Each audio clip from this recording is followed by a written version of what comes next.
Yun ang gusto kong mailabas. Hindi ko talaga, hindi ako nagpapa-interview. Choosy ako, choosy.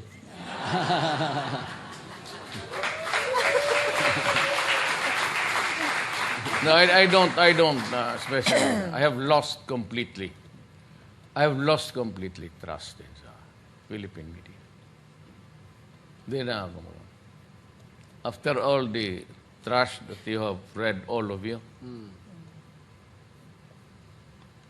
pati yung anak mo, drug lord,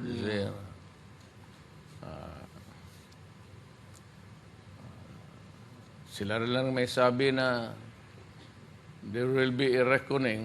Sabi ng Magdalo, oh well, sabi rin bang bilog man itong mundo. You know, The reckoning came.